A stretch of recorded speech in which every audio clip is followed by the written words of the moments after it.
Sharon was unhappy. In fact, she was angry. Angry at me, her husband. My name is Frank Miller. How did I know she was mad at me? It's simple. As I drove us home from a party hosted by a couple she knew, Anne and Hank Vanderlink, she sat huddled in her seat, as far away from me as possible, with a scowl on her face that could turn milk sour. Why was she so angry with me?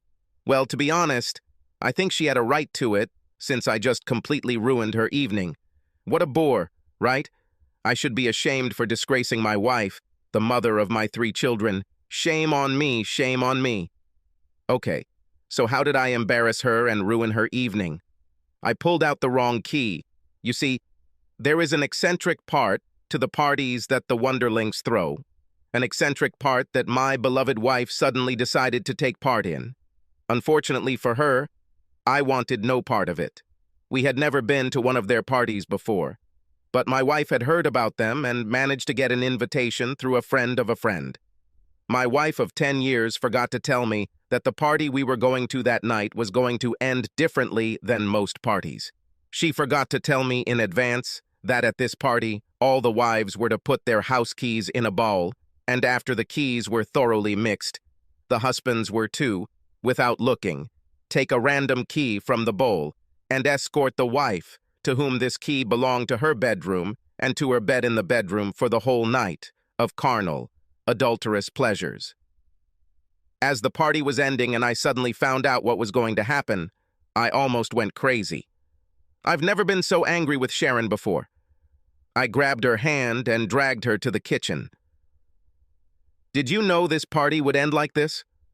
She looked at me with a smirk on her face. Yes. And you didn't think to let me in on this little detail before we came here? No, because I knew that you would not agree to this if you had no choice. You're damn right.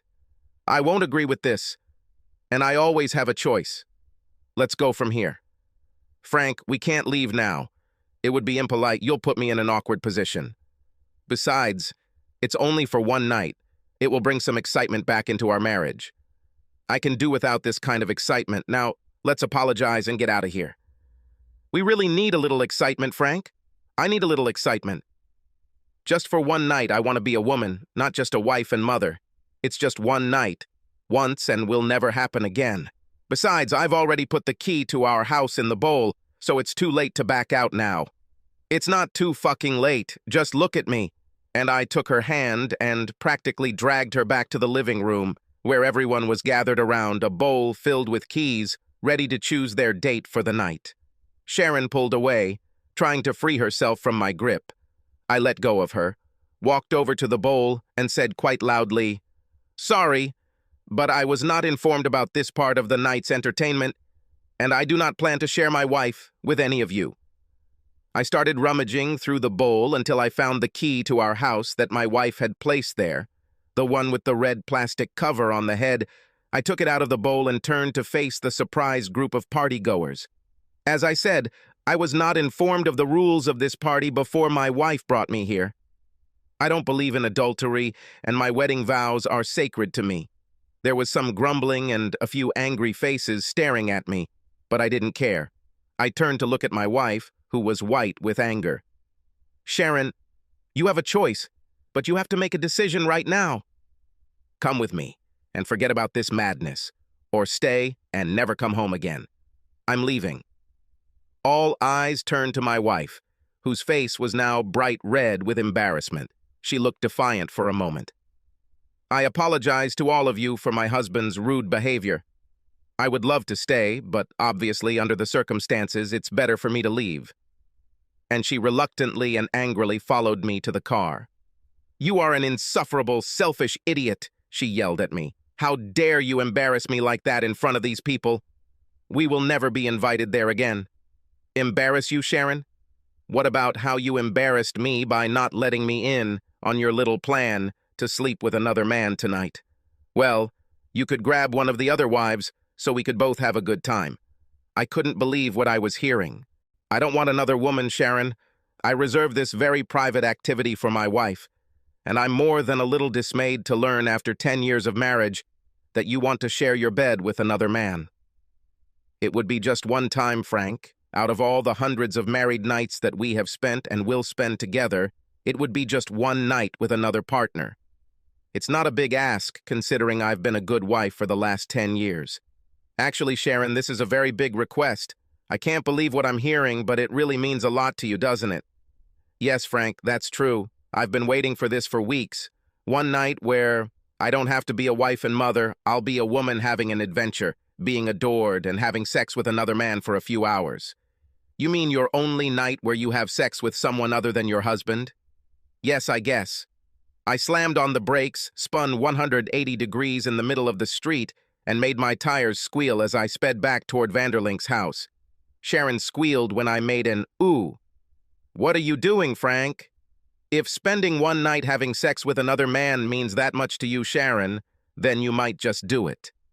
I stopped in front of their house. It turned out that all the other cars were still there. Looks like it's not too late for you to get involved, so get out. Get out and enjoy your night. Have sex with some strange guy. I hope you find someone with a lot of manhood in their pants who can do for you what I obviously can't. Frank, this is just an adventure, something new. Your asset is the perfect size, and you always do the right things to me. But you know that I can't go to them alone. We both have to participate. Each of us must spend the night with a new partner. I told you I don't want any part of this, Sharon. I have never cheated on you and will never have sex with another woman until we are no longer married. What does it mean? It means exactly what I said. It's time to make a decision, Sharon. So if you're going to do this, get out and go to your adulterous friends. I have no doubt that they will find a place for a beautiful woman in their small circle, even if she is not accompanied by a husband. Sharon put her hand on the doorknob and stopped. I could see the wheels turning in her brain. Her voice softened. Could you come pick me up in the morning, Frank? You know, at whichever man's house I end up at? I'll call you and let you know where I am. It would be so sweet. It would mean a lot to me. No way in the world, but I'm sure your new lover will be happy to take you somewhere after he rides you all night.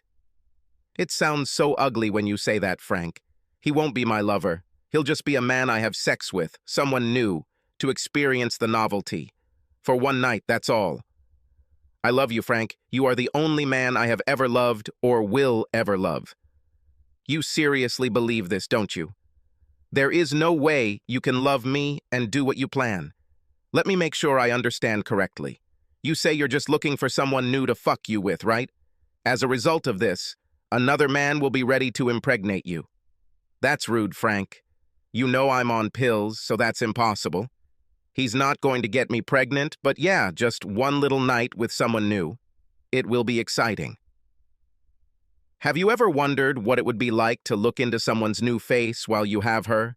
Just a new experience, new sensations, everything so new and unusual. Wait and see. Our lovemaking will improve from now on. Well, enjoy the way the new guy has you and the new sensations he gives you, Sharon. I hope you know what you're doing. It's just one night, Frank. It's not that much. 1 second would be too much. We have the rest of our life together ahead of us. We'll never have anything together again if you do this. I'm asking you, I'm begging you for the last time, Sharon, don't do this.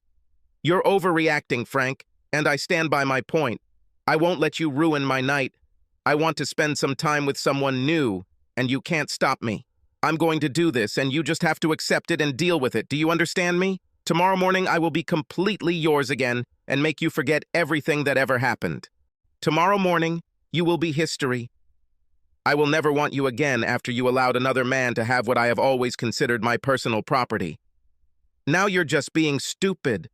I am only yours, and you will also want me. I will take care of that. Sharon, look at me. I'm completely serious. If you get out of that car and go back to that house, it's all over between us. Your one night will cost you your husband and your family. No, that won't happen, Frank. I won't allow it. We are married and will always be married. We belong to each other. I love you and I know how much you love me. We'll get through this, you'll see. I will make amends to you 1,000 times. You're breaking my heart, Sharon. Don't be like a big child. Just look at it as if you're taking me on an exciting adventure. Exciting for you is a tragic end for us. You're talking nonsense again, Frank? I'll make you change your mind in the morning, and you know how I'll do it. Do you really believe that I would touch your stinking body after you spend the night having sex with some stranger? You will touch me and more. I will take care of that. God, I never realized how stupid you are. Get out. My words shocked her, but she opened the car door and started to get out. See you in the morning, Frank. I shook my head sadly and sighed. No, Sharon, I won't see you. And as soon as she pushed the door to close it, I stepped on the gas pedal and made the tires squeal again, this time for half a block as I pulled away from her. I glanced at her in the rearview mirror as I sped down the street. She looked completely dazed, standing on the side of the road in shock, her mouth open and still not moving when I turned the corner and she was out of sight. In my heart of hearts, I hoped that she would call me right away and tell me that she had made a mistake and wanted me to come back and get her. But she didn't. I was heartbroken and overwhelmed. Tears streamed down my cheeks and blurred my vision.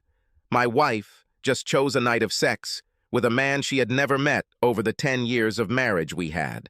From the way she acted, I'm sure she really believed that I would survive her little prank. Oh, she probably thought that I would be angry with her and sulk for a couple of days. Then she would reveal her charms and drag me into bed, and all would be forgiven. Well, she was damn wrong. My dad told me years ago that if a woman is seriously thinking about having sex with another man, she has already done it in her mind. If a married woman was seriously thinking about it, she had already broken her vows. Of course, it's normal to see a cute guy and wonder what he'll be like in bed, but if she's thinking about how to make it happen, she's already cheated on you. As much as this thought kills me, it killed our marriage, and it's time to move on. The main tragedy in all of this is our 3 children, 9-year-old Jocelyn, 8-year-old Rebecca Ann, and 4-year-old Frank Jr. How can I live without them every day of my life? But I can't let what Sharon did go without serious consequences for her. The kids were at my mother's for the weekend, so I had time to figure out my next steps. I drove aimlessly for half an hour, still hoping that Sharon would call me to come and pick her up, but it quickly became clear that she had made up her mind. Finally, I decided on my initial plan and headed home. As soon as I pulled into the driveway, my cell phone rang. I was hoping it was her. She wanted me to come and get her, but the caller ID showed it wasn't Sharon. I answered the call anyway. The music and laughter of the party was playing in the background, and a man spoke. "Frank, old man, this is Rick Wilson from the party you ran away from. Your beautiful wife gave me your phone number. I guess she's hoping I can talk some sense into you. She's a hot girl and excited about what's in store for her tonight. That's all she says. You're a very lucky person. Every man here hopes that he gets her key. She keeps saying that one of the men will have an unforgettable night, and she wants you to experience it too. Things are heating up here. Everyone is ready to find out who they are going to spend the night with. You still have time to come back here and choose a key. There are some hot ladies who want to give you a wild time tonight. Fuck you, Rick Wilson, you wife-manipulating bastard. And everyone else at your little party can go to hell with you, including my slut wife. I hope you all die a terrible death." I passed out and headed into the house. It took me less than 20 minutes to pack 2 suitcases with enough clothes to last me a week or 2. I grabbed my laptop and shaving kit and loaded it all into the car. I searched through a couple of drawers before I found our marriage certificate and tore it into 4 pieces, and then grabbed a hammer for my wedding ring. It took a few hits before I actually flattened it, but once I did, I placed the certificate and ring on Sharon's pillow, locked the front door behind me, and drove off into the night. I wanted to find a motel a few miles out of town, but first I drove past the Vanderlinks one more time. Several cars had already left the party, and there were a handful of people standing in the street in pairs and chatting. I didn't see Sharon, so I assumed she had either already moved on with her new lover or had managed to get paired with Mr. Vanderlink himself. The motel I stayed at was in a nearby town. It didn't look that big, but there was a parking lot in the back where prying eyes wouldn't be able to find my car in case anyone even wanted to look for me. I locked the car, bought a six-pack of Newcastle from the convenience store next door, and decided to watch some TV. The first two drinks relaxed me, and I was opening the third when my phone rang. It was Sharon, and since I was sure she wasn't calling me so I could come and pick her up, I let it go to voicemail. "Frank, you're acting like a big kid about this. Rick Wilson told me what you told him. How many times do I have to tell you that it's just one night? I'll just let one new guy fuck me a few times and that doesn't make me a fallen woman. I swear, even if it hurts a little, I will make it up to you in ways you can't imagine when I get home tomorrow. You probably don't care, but since you took our house key out of the bowl, they gave me a new one, and the guy who got it is named Glenn. He seems very nice and assures me that he won't force me to do anything I don't like. He is married, he has the same children as ours. Since you are at our house, I came to his house. His wife and her boyfriend will also stay here for the night, but in another part of the house, far enough away from us so that we won't hear each other when things get heated and we start making noise. You know how loud I can get when you touch me." And she giggled like a schoolgirl. "Honey, I know you're a little upset about this, but I promise I won't let him do anything to me that you haven't done. I told Glenn that maybe we should just stick to normal things, you know. He has met me a few times, probably mostly in missionary or something else for variety." Glenn agreed, especially since this was my first time with another man. He says he'll take me home when we finish tomorrow. I will make sure to shower and rinse off before I come home to be clean and fresh for you. No sloppy seconds for you, baby. Sweet dreams, my love. See you in the morning. Get ready for some hot action. Love you, Frank." I thought I was going to rip my guts out. Never in my life did I realize that I was married to such a stupid and fallen woman. Sure, Sharon had always been a little flighty, but that was part of her sweet charm. Now this stupidity was exaggerated and cost her life along with her husband and, possibly, children. She just couldn't believe that I wouldn't take her back after she let some guy have her and rub it in my face. I'm sure everyone at the party had a great time at my expense. I was angry, hurt, and humiliated. But my wife didn't care. I know I should have just ignored her message, but I just couldn't. I called her back, and she picked up on the third ring. "Hey, honey, Glenn and I just got into bed and are getting comfortable with each other, so I can't talk for long." "Shut the fuck up, Sharon. This is most likely the last you will ever hear from me. You have no idea what you just did, but you'll find out soon enough. You better really enjoy sex with this guy, Glenn, because the price will be higher than anything you imagined. Understand this, Sharon. Once you sleep with Glenn, our marriage is over, you hear me? It's over. I never thought I'd say this, but I hate you more now than I've ever loved you. I can't wait to get rid of you completely. My lawyer will serve you next week." And I hung up. 30 seconds later, my phone rang. It was her. I let it go to voicemail again. "Frank." She sounded as if she was about to cry. "Why are you acting like this? How can you tell me such things? I am your wife. Why can't you just let me have this night? Glenn and I are just getting started, and now you're ruining everything for me, and I don't know if I can fully enjoy being with him the way I want. We are not going to get divorced. I'll be home in the morning and we can work things out. I would have returned home now, but I promised Glenn that I would be with him at night. Please try to understand that I have to do this. He got my key, and I promised him right then that he could sleep with me, and he really wants to do it now. Oh, yes. Right now, while I'm talking to you, I have to go. Oh, God, Glenn is ready." "Oh, I love you, Frank. I will always love you. Please don't say that when I do this to him. Our marriage will end. There's nothing I can do about it, honey. He's already here. Oh, God, please. Oh, yes. Please try to understand." And I heard her whisper to him, "Fuck me, Glenn. This is my night. See you in the morning, dear." And again, I just couldn't help myself. I called her back, and this time the phone rang several times before going to voicemail. It was obvious Glena already had it, so I left a message. "After listening to your last voicemail, I can tell that Glenn already has you and you love it. You can spend the night looking into his face and feeling all the new sensations he gives you. You have completely broken my heart, Sharon, and I will never forgive you for that. It's great that you were able to keep your promise to Glenn, a man you just met, but couldn't keep your marriage vows to the man who loved you and was faithful to you for over 10 years. I don't even know who you are. You won't see me in the morning. You may never see me again. But next week you'll be served with divorce papers and I'll charge you with adultery. Now that you're having sex with Glenn, what were you allowed to do? Just me. You're officially a cheating slut. From now on, you can have sex with any man you want, as often as you want. But just in case you care, you've lost me forever, and that's a promise I'll definitely keep. Sharon didn't call me back. I know how turned on she gets when she has sex. She goes into a special world where everything and everyone doesn't matter.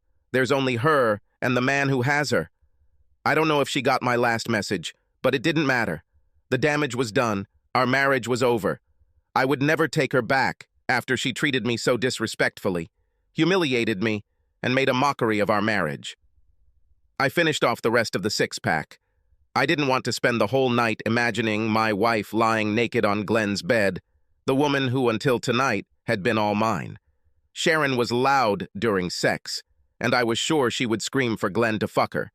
That's what she did to me, and I'm sure that's what she did to Glenn. Anyway, the beer took effect, and I fell asleep, tears still flowing from my eyes.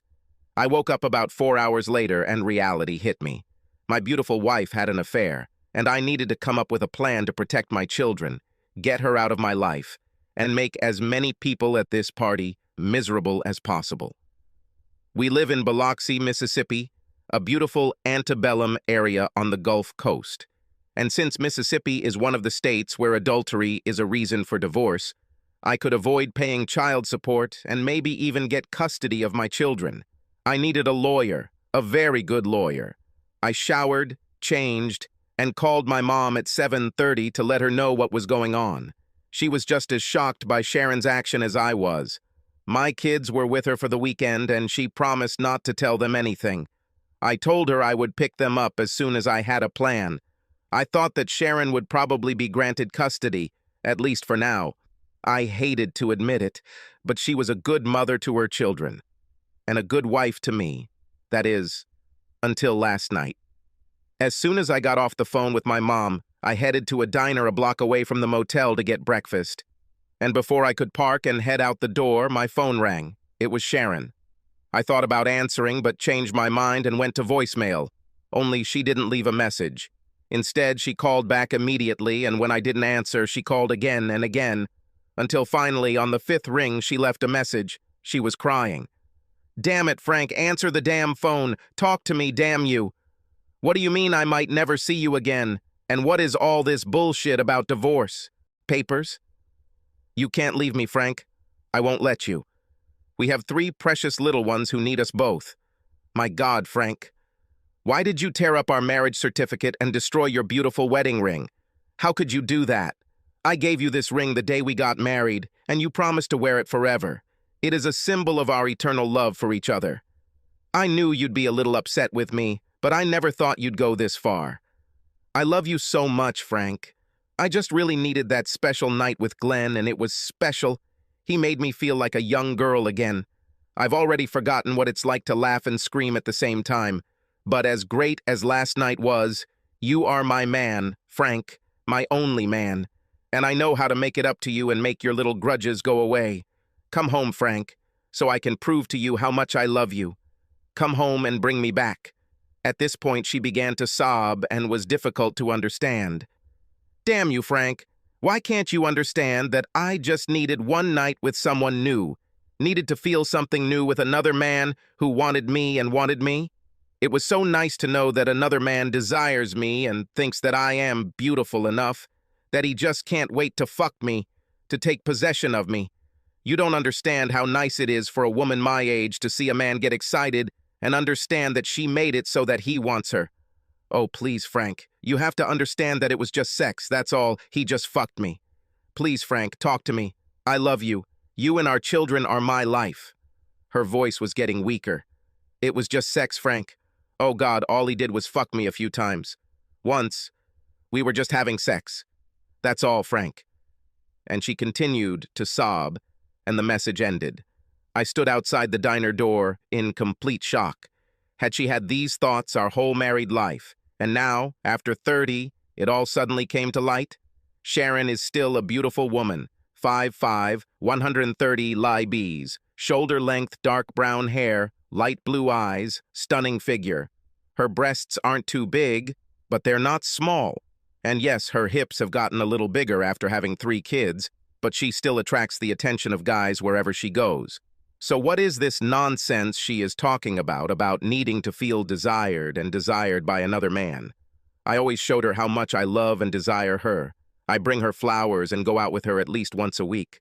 I buy her sexy negligees and tell her every day how beautiful she is and how much I love her. And until last night, our sex life was amazing. Or so I thought. We made love at least 3 times a week, and I always brought it to 1 or more peaks. What the hell did I miss? I lost my appetite, but I walked into the diner anyway, found an empty table, and ordered scrambled eggs, toast, and black coffee.